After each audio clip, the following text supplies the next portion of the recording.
Good morning, Canisius High School community. It is Andy Deyell, Vice President for Institutional Advancement, back with another episode of Conversations with Canisius, the Zoom series where we check in with our accomplished alumni all over the United States and here in Buffalo and see what they've been up to since their time at 1180 Delaware. I am joined today by Dennis Dougherty, class of 1959. Dennis is joining us today from Boston, Massachusetts. He is the retired Vice President for Human Resources for, I believe it's Electric Insurance, which is a subsidiary of General Electric. But welcome, Dennis, and how are you this morning? I'm good, thanks. It's good seeing you, Andy, on what I assume is a cold Buffalo morning. It is very cold, Yeah. for sure. You're right. I live in Boston. I've lived in Boston for the last 40 years. I love Boston. Most of my work, all of my work in industry was in human resources. And I've been retired for 16 years. And I have to tell you, I think being retired is it's a long ways away from someone like you, but it's a great place to be. You get a chance to do things you were always too busy to do. And the great benefit of being retired is I spend a lot of time with my grandkids. I have 3 sons, 7 grandkids, living in various places, but I just love being retired. I love the whole prospect. Retirement sounds great. I hope to be retired one day myself. So, yeah, but yeah, correct. So let's just jump right in. Take us through your journey, Dennis, from the time, actually take us to your journey to Canisius High School, and you and I share a grammar school, and we've had the benefit of talking before and connecting before. And, one of the reasons I wanted to interview you is your story is so interesting to me, and your time in the military service. And I'll let you talk about that, but tell us how you got to Canisius High School, and then tell us sort of your journey since that time and how you got to this retired spot that you're in now up in Boston. Yeah, happy to share that.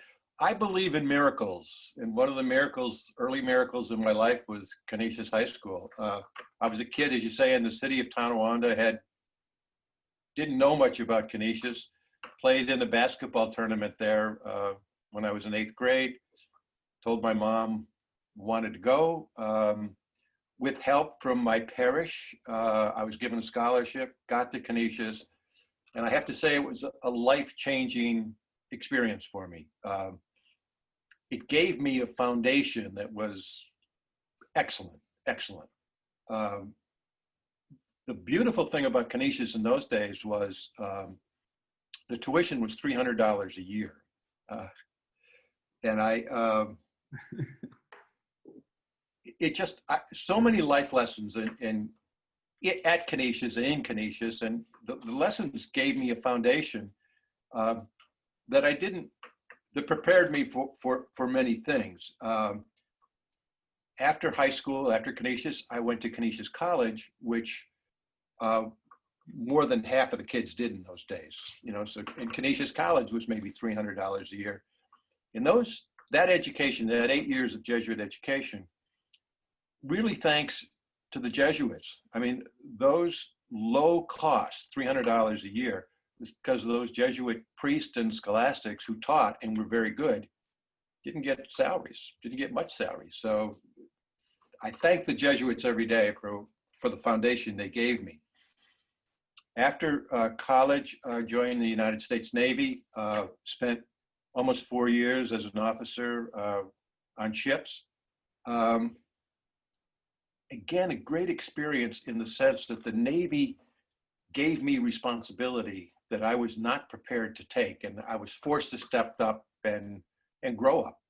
And I just, a lot of experiences in the Navy, some good, not so good, but great learning experience and a great experience.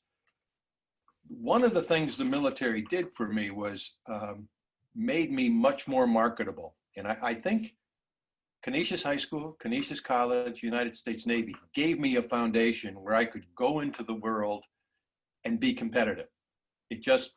I had grown up and I had a great foundation.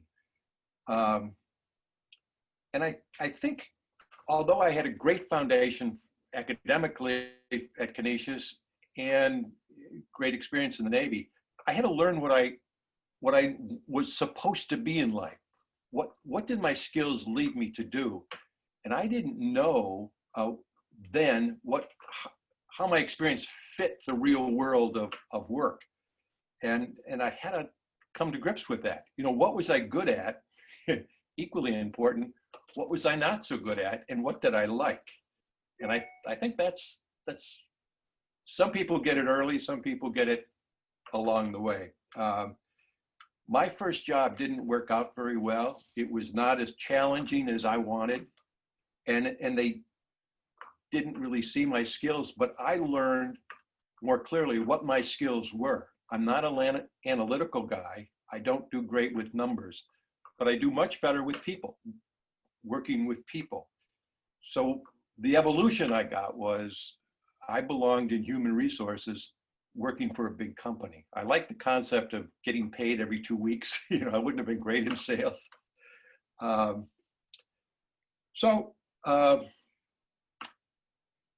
Human resource was a great opportunity for me. And what I learned was the best thing you know, getting a good job is not about money, and it's not about title, and it's not about those kinds of things. It's doing what God made you to do, but you got skills, use them. And you need the environment where those skills are appreciated. I left my first job after a year, went to work in human resources for 2 or 3 different companies in very different places, and really had good experiences. I then worked for General Electric, and I worked for General Electric for 25 years in a variety of places. So I lived in New York City and Pittsburgh and Philadelphia and Allentown, Pennsylvania, and Boston. Many, many different assignments, but always being in an area where I knew I was supposed to be. And because I think I was in an area that maximized the few talents that I have, I never felt like I was going to work. Every day I was excited to get there and play. And that was such a blessing in my life. So I'm happy with my career. And like you say, I ended up with Electric Insurance, which was a financial arm of GE, and very lucky to have the opportunity to do that. Yeah. And as you look back and, you know, sort of reflect back on your time, you know, at Canisius High School and afterwards, can you speak a little bit about how your time at Canisius prepared you for not only your military career, but your professional career? Yes, I think of that not every day, but I am, again, very grateful, because Canisius High School, frankly, wasn't the most favorite time in my life, but I can see clearly how it molded me. And one of the lessons I learned there very clearly was be prepared. Be prepared. Do your homework. Do your homework every night. That's a lesson I was given at Canisius. I didn't follow. Many, many, many nights or days I walked to school and I wasn't prepared, and I tried to hide in the back so the teacher wouldn't call on me and so forth. And as I went through life, I realized that's not a way to live your life. So always be prepared. Do your homework. The second thing was work. God gave us skills, work at it. And it just strikes me how well you can do if you're willing to outwork others. Mm-hmm. The other thing that Canisius did, and you and I share the growing up or in Tonawanda, it significantly broadens your horizons.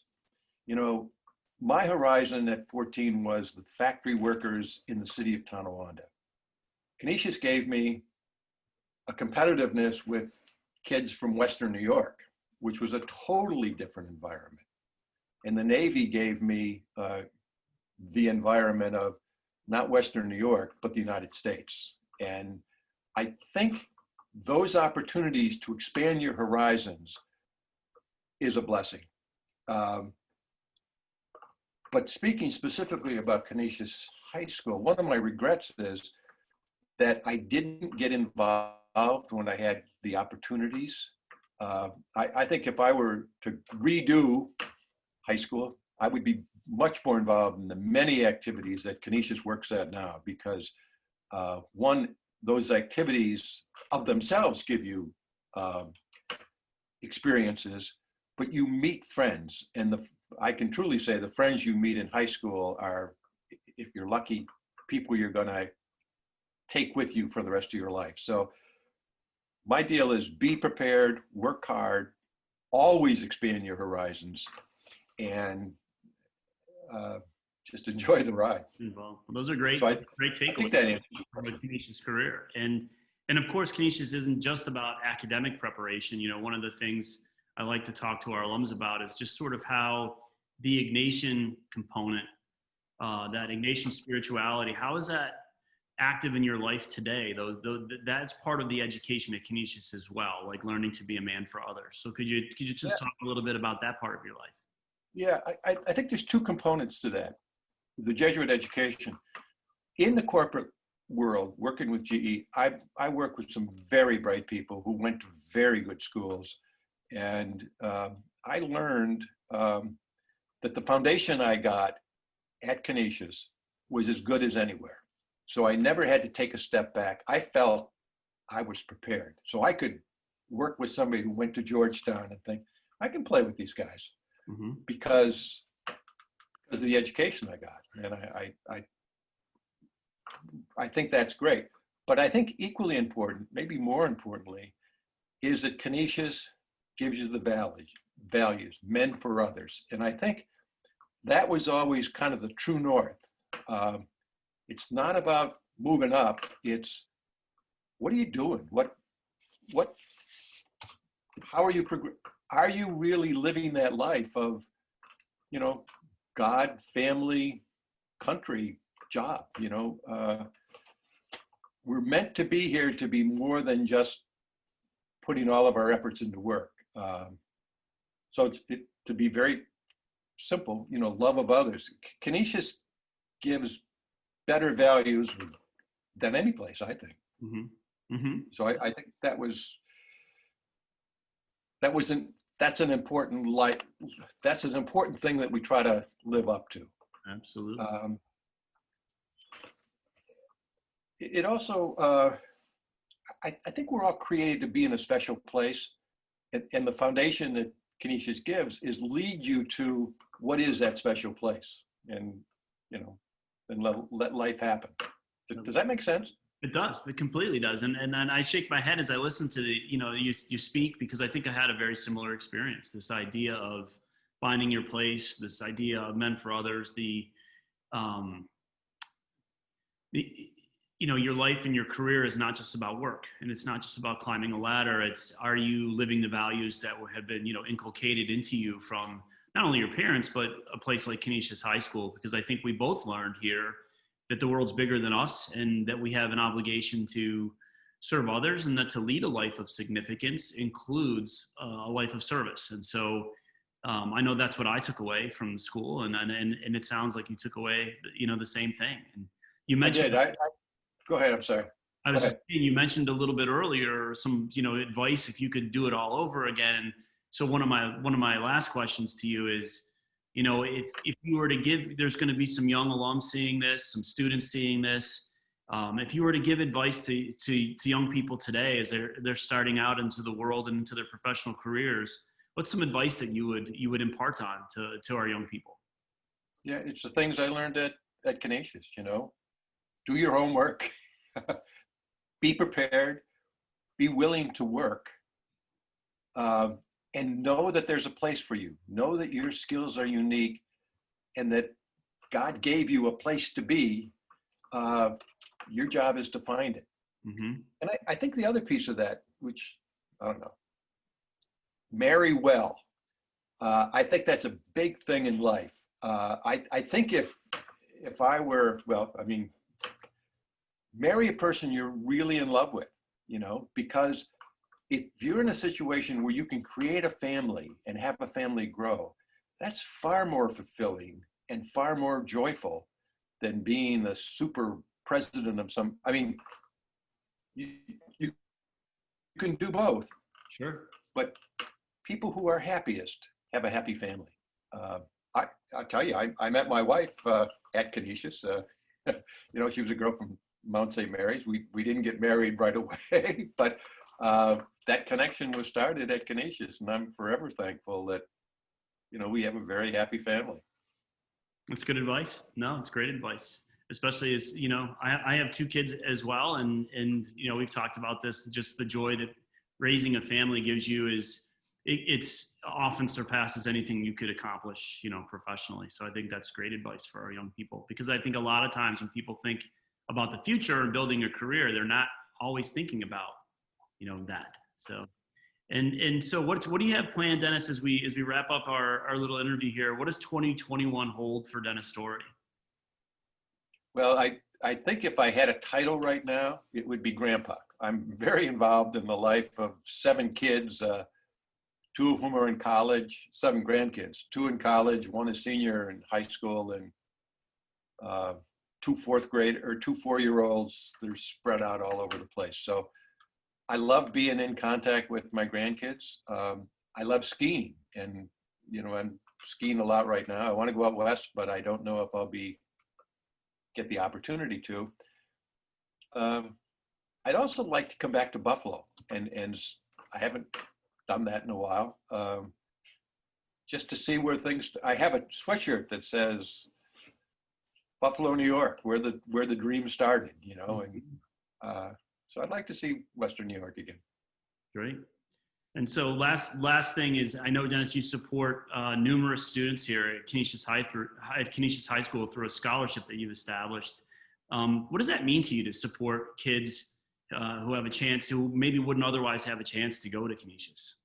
Yeah, I think it's the greatest thing. I just feel so lucky to be able to do it. I grew up poor kid in Tonawanda. My mom was a school teacher, and she instilled in us education. You will get a good education. You will graduate from college. How you pay for it, that's your business. And I think being able to help young kids who are coming from a disadvantaged situation, where they are given new horizons, bigger horizons, and then given the values of Canisius, I think for them it can be life-changing. It was for me. I know it was for you. If I can contribute in some small way, thank God. Dennis, thanks for joining us today, and thanks for sharing your story. I can't wait to see you again. I hope you make it to Buffalo soon. Stay healthy, stay happy, and we'll continue the conversation down the road. Thanks, Andy. Enjoy talking to you. Good to see you. Yep.